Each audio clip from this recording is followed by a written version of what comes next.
Who knew one virus could shut down the world? We are just one city out of many being affected by the coronavirus, COVID-19. But we aren't just a city.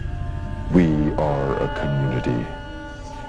Wait, does this mask make me sound weird? Yeah. Okay. Chronicles, Celestial Thomas here, and welcome back to another show. Thank you for joining us again in this solitude. Thank you. We have a very special guest with us today who will be talking about the future of entertainment for what we are enduring right now, COVID-19. Of course, that is the hot topic. What else can we do? But Mr. Matthew Tomozic, how are you? I'm doing good. How are you? I'm so well, thank you. Tell us a little bit about who you are, Mr. Matthew. I'm Matthew Ghost Tomozic. Ghost is my nickname. Everybody I work with in the film industry knows me as Ghost. And there's a fun story behind that, but that's not right now. I am the president, aka the CEO of Garage Studio Production Services up here in Yuba City, California. I primarily work in the film industry as a gaffer. I'm also a producer and director, and I work for BCM Films and Eden Film Studios and the Artist Collective. The thing is I work very closely. As a gaffer, I work very closely with what it's called the director of photography, basically the head of the camera department. So we have to work side by side, looking at the same monitor, and making decisions. So entertainment industry is all about collaboration and working together. So yeah. You can't do it by yourself, Nope. Yes. We need specialists in every area, so thank you for your services. Now, Mr. Matthew let's start from the beginning. COVID-19, you guys all know what we are doing here on Chronicles, which is basically highlighting the circumstances that we are all facing amidst this very unprecedented time in our history, in our present, but will soon be our history, hopefully shortly. But we've featured a whole bunch of people, an array from real estate to we've covered a lot of people, cooks and restaurants and So you've done I had a brain fart. entertainment people. Just whatever people. I know your list better than you do. Now TV production, which is something that I'm a part of. I myself had a play that I was just doing with Celebration Arts before all of this had ended. We were featuring The Bluest Eye, and we had to cut our production short by half. So that Yes, that's right, you did. Yes, Yeah. Bluest Eye, yes. And it was a very lovely production, and I am hoping that in all of this chaos that they can survive. But what we've been talking about, Mr. Matthew, please expound. Oh, and also, before I move on to that, because I just like to jump ahead, you have actually been personally affected by this in your family by COVID. Tell me a little bit about that. My daughter, Serena, she lives up in Reno. She's a UNR grad, and she's working on her master's. And she was working for a foster care home where basically foster kids go to this facility before they're placed into foster homes. And one of her coworkers got infected by COVID-19, and my daughter was tested. Finally got her testing last Friday. Got the results of her test on Friday, and she came back positive. So actually talking to my daughter Serena, that she was actually sick with she described it a really bad cold before her diagnosis. So over the last few days, she was starting to feel better, and then I was texting with Serena this afternoon, and the first thing she goes is, "Dad, I am feeling great." So I think my daughter is out of the woods on this COVID-19, and we're all really happy about it. I know I can breathe a little bit easier. It was kind of a tough several days, worrying about my daughter, being 2.5 hours away up in Reno. But she had people with her. I mean, she had people taking care of her and making sure she was drinking, hydrating, and whatnot. So we didn't worry about that. We knew she was being taken care of. So now I would like to talk to you because you have such experience in the field of both regular entertainment and live entertainment, which you can also expound on. But he has over 30 years of experience in this game, and I would like to hear a little bit about your thoughts of how things can go after this. Like we were discussing earlier, there's really, I break it up into 3 segments. There's the film industry, there's live entertainment, which means concert tours, bars, bars that host live music, that whole sector. And then you have your theater side, which is Broadway, community theater, and regional theater. As a film person, I'm already scheduling work. The film industry, we're going to get back to work real fast. I have 3 or 4 projects within various, my company and various companies that we stopped. And it's kind of like, you stop your performances, but you're not going to continue. Yes. We're in the middle of some were in the middle of filming and some were in towards the end of filming. But we're just going to pick up. But the difference between what happened 2 months ago on set and what's going to happen now on set is all the protocols that the producers is going to be instilling on us. Face masks, bringing our own food, because normally we have craft services on a film set, but because of cross-contamination and all that, we are bringing our own food, our own drinks, our own water, social distancing, of course.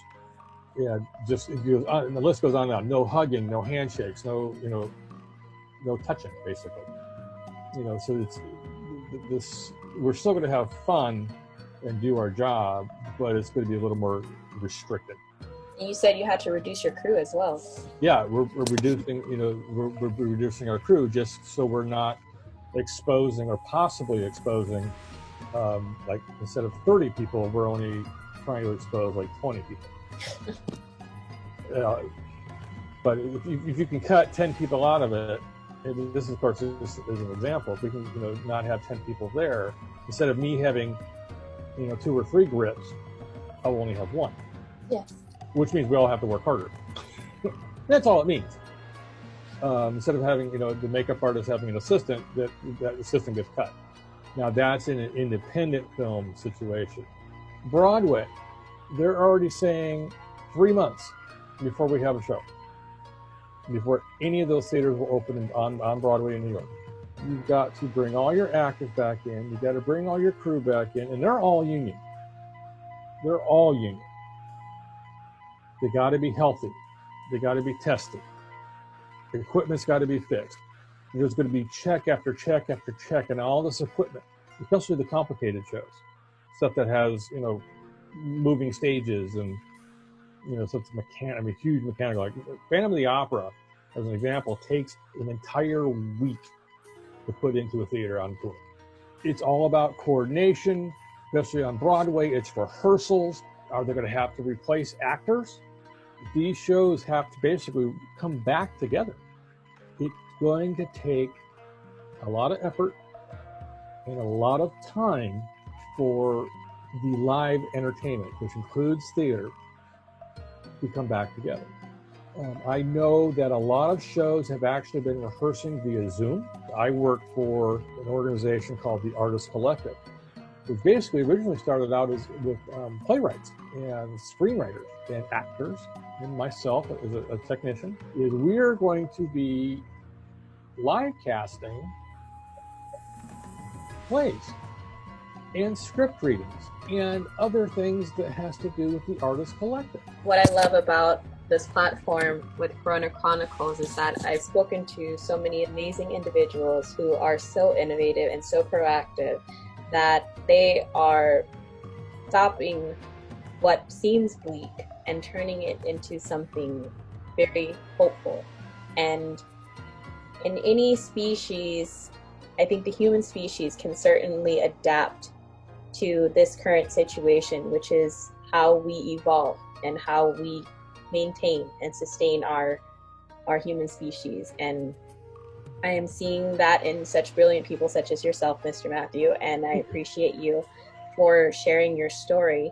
And just in summation, guys, like he said, the film industry will definitely be okay, but live entertainment, and he mentioned things like NASCAR, theater, but things that we don't even really think about, the zoo, which you mentioned as well, and those are things that are going to be affected by what is happening right now. And so however they hope to adapt, if they do and can, I hope that all of you guys can support, because it is very true. Art is something that we don't exactly put as a priority. It's not essential, but for our spirit and for our minds that are always in this kind of materialistic reality, there's no sense of adventure and no imagination. And that's what we need these lovely people for. And I hope that a lot of these beautiful places that have shaped me as an artist can survive, and that we can come together as the community with optimism and graciousness and not sustainability. I was looking for a word, but it slipped me. I was getting so actually very well said. Thank you. Very well said. That was summation. But for yourself, Mr. Matthew, is there anything else? You had a great saying that actually drives what you do. I don't know how it can tie into this, but I'm sure you can. Okay, I'm just going to just come out with it. Yeah. Basically, and I've been known for this even when I was basically a technical director in theater, or like a master electrician, which is it's kind of like a gaffer. So basically, they're all in charge of electric and lighting in a theater. Is I used to carry this tool bag. It was big. We used to call it. They started calling it the Mary Poppins bag because somebody go, "Hey, Ghost, you got?" I'm like, hold it. Okay, now it's graduated from a bag about yay big to a 12-foot box trailer. So people ask me, "Why do you carry so much stuff?" And I simply say, because you never know. You never know. I hope that you can pull something out of your 12-foot box trailer, but I say sleeve because it sounds better. Yeah, that bag of mine used to be heavy. I can only imagine scoliosis was in your future. Yeah, it really was. Yeah, when you'll have to come out on set sometime. Of course. Or come up and I'll show you the trailer, because when it gets really packed like a NASCAR hauler. It really does. Well, everything's got a place. And hopefully you can make room for a 21st person. I'll make sure to keep social distance. I just want to see how it's done. I'm so fascinated. These people are amazing, and what they can do. And in post-production, you just see all the magic come alive, and that's just the beauty of artistry. Yeah, it's really funny because I am not an editor. Like they're, oh, you can edit. I don't edit. Well, so, what I didn't tell you though is I've been a photographer since college. Wow. And so I've been a digital photographer for about 20 years. Wow. Since Robin and I got married. So I've always been really good at what they call color correction. It's when you take it's basically a digital negative. Yeah. And you massage the colors and the contrasts and So I actually had a friend of mine down in Stockton. He's like, I'm really having a problem with this photo. He put a website together. So he sent it up to me. 20 minutes later, I'm like, send it back down to him. He goes, can you tweak this and this? And he's like, I'm so sorry. I mean, but can you tweak the blue and tweak this? Like, yeah, send it back. All right, I'll fix it. So it took me a couple times. He was like apologizing, like, oh, I'm so sorry. Like, dude, it's not ever right the first time. So I finally sent it back to him, and I didn't hear from him. I'm like, Craig? Oh yeah, it's on the website. It's great. Now he did a podcast too, talking about the color gradiency and how important it is in films. And my boyfriend, he does directing, so he good. we watched the what is it, Little Women, this the film that just came out, and they if you guys know anything about color grading and understanding how it affects the mood, I didn't really see it, but he saw it right away. He's like, they did such a beautiful job doing it. Well, it's funny about Little Women. Yes. One of the things I didn't bring up to you is this is one of the other projects I'm working on. This is something kind of going with this whole COVID thing, really, is I spent 20 years as a technical director at a private Christian high school. Wow. Drama department. With the same director for 20 years. Well, I got busy doing other stuff, so I kind of left the program. And so last fall, because I heard my old director retired. I'm like, okay, cool. I'm like, then you like, okay, what happened to the program? So we were an award-winning program, and blah blah blah blah. Okay, so I got this email like back in like September, October from this woman. I'm like, who are you? And so she goes, hey, I know you used to work with the former director. I am the new drama teacher director for the school. I'm like, okay, cool. So I met with her, and we love her to death. Her name's Kirsten. Great woman, very talented. So we did our Miss Brooks for fall. So she decided we were going, what are we going to do for spring? Yes. So we were tossing some ideas around it because we're basically the program is starting over. So we decided to do the play Little Women. Okay. So we were already in rehearsal. We're in rehearsal. I'm not, honestly, people could probably hate me for saying this, but I really don't like it. I did a musical about 5 years ago. It's hard to follow. Don't worry about it. And I was there every night. So okay, I'll suck it up, and so I'm like, hey, cool. Then this is what we're gonna do, because they have really old lighting. So I'm like, this is what we're gonna do. I'm going to bring in all my new lighting, all my LED lighting, state of the art, computerized board, the whole 9 yards. So we were going to do it right. So we were in rehearsals, and then it happened. So we're like, and Kirsten would not give up on these students. And this is what I love about this woman. She would not give up. Because they were still running school. I mean, they were not in school, but they were still, virtual learning, whatever they call it. So we come up with a couple different ways. One of the ways we were going to do, we were kind of do like the Brady intro, the Zoom. Yes.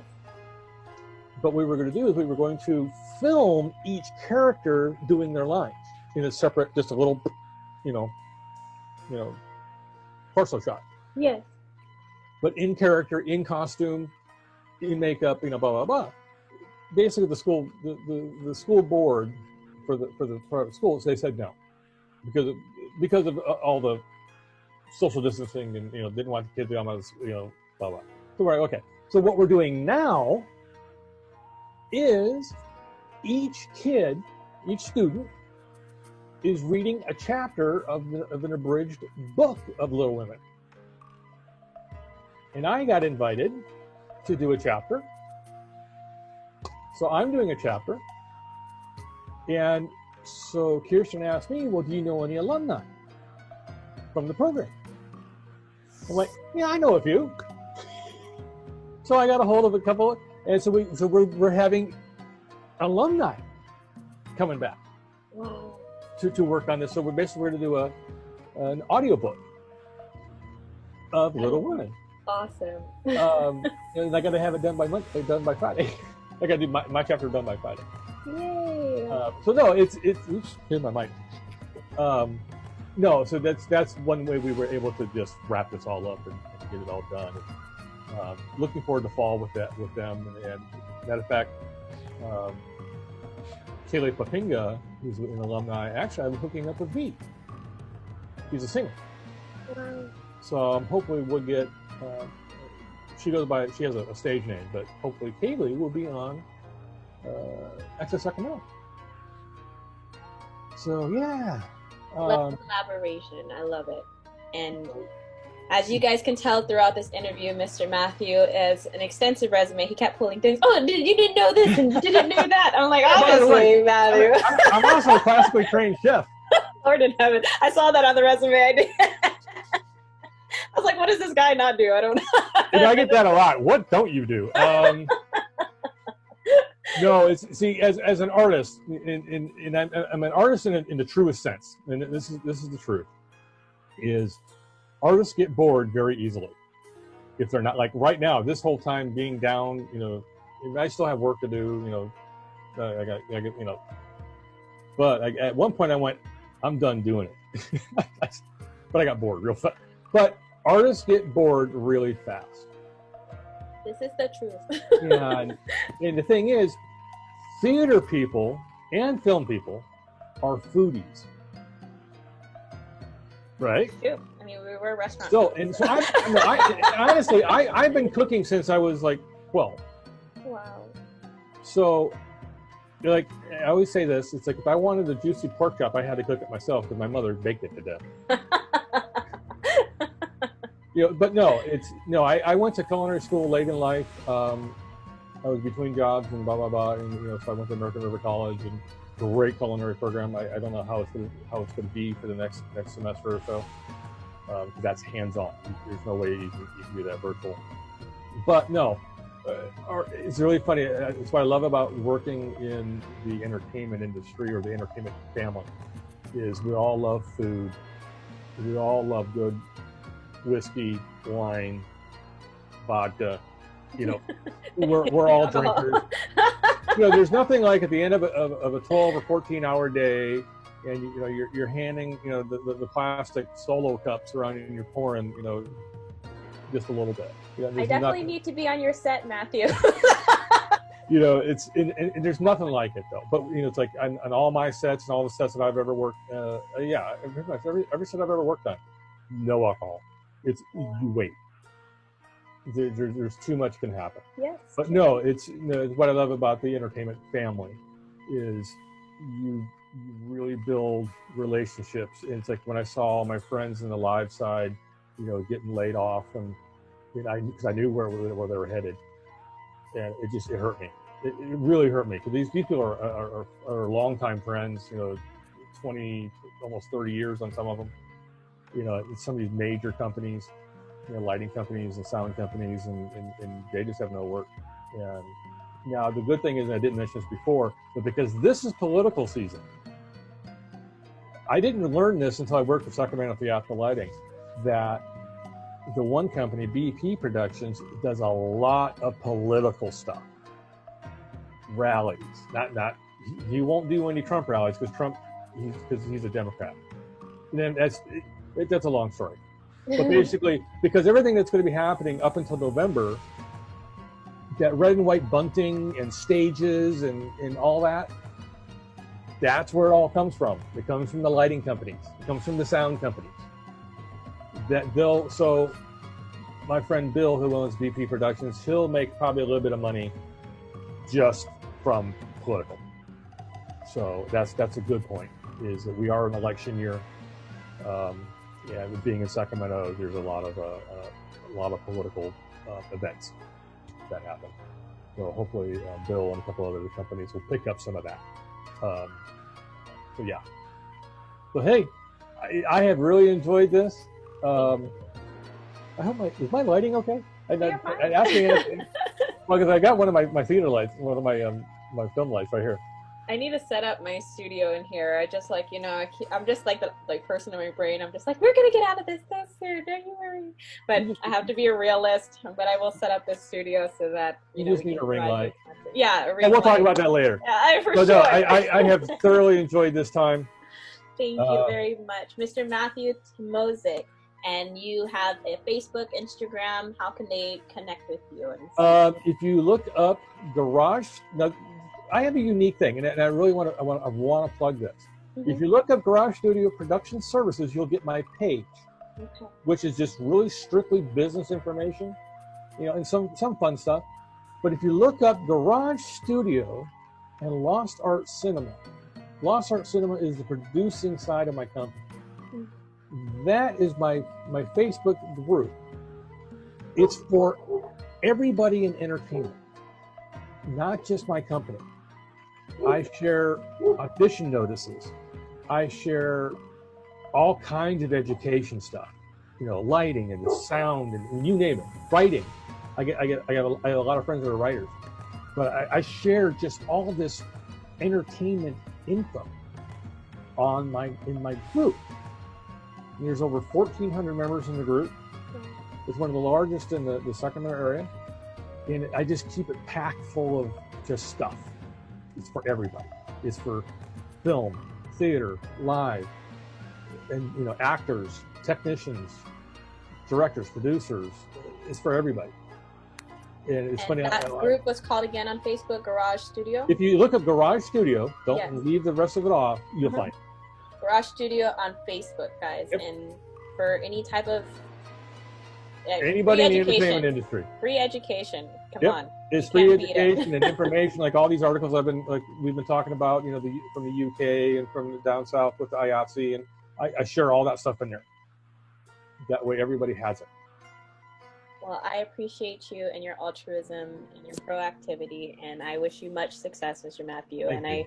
I look forward to seeing all of the things that you mentioned. I don't know if you want to plug any of those as well, but what you're going to be doing in the future under new. So people look out for him, Facebook, Instagram, Garage Studios, Facebook group, but his extensive resume will speak for itself. And I just thank you very much for indulging in this conversation with me. So Thank you. Thank you. So Corona Chronicles, again, Celestial Thomas here, Mr. Matthew Tomozik. We will see you guys on the next episode.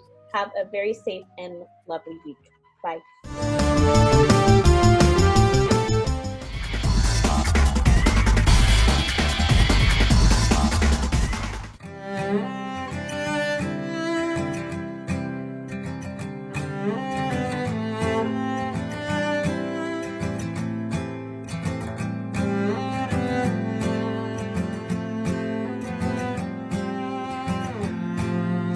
Capes and masks, I only wear a mask.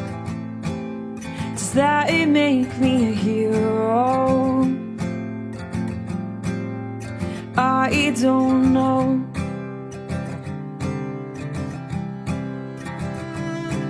But I stay when everybody runs away. I stay at the front line. I won't leave your side. So if that's what makes a hero, I will stay when everybody runs. Yeah, if that's what makes a hero, I will fight until the battle's won. I won't stray or hide, and I'll stay by your side. I'll stay by your side. I'll stay by your side. And I've heard the news, and I am just as scared as you. But I remember why I fight when I look in your eyes. So if that's what makes a hero, I will stay when everybody runs. Yeah, if that's what makes a hero, I will fight until the battle's won. I won't stray or hide, and I'll stay by your side. I'll stay by your side. I'll stay by your side.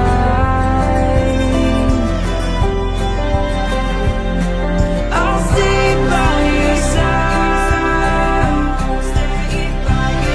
I'll stay by your side.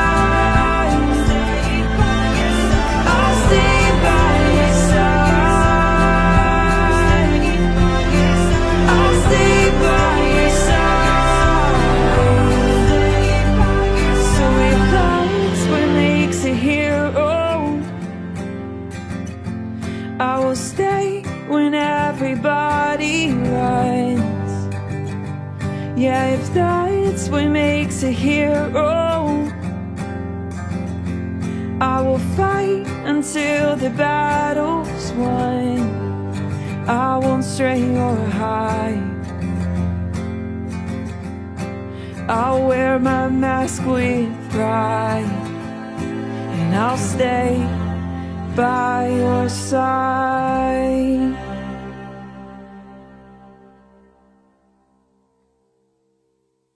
We are strong, we are resilient, and we will get through this together. But these are stressful times, and it's important to also practice good self-care. It's normal to feel overwhelmed, anxious, or afraid, but there is hope. Reach out to someone, connect with your friends, stay in touch with your community, and know that you are not alone. Learn more at wearebroadcasters.com/hope, furnished by the National Association of Broadcasters and this station.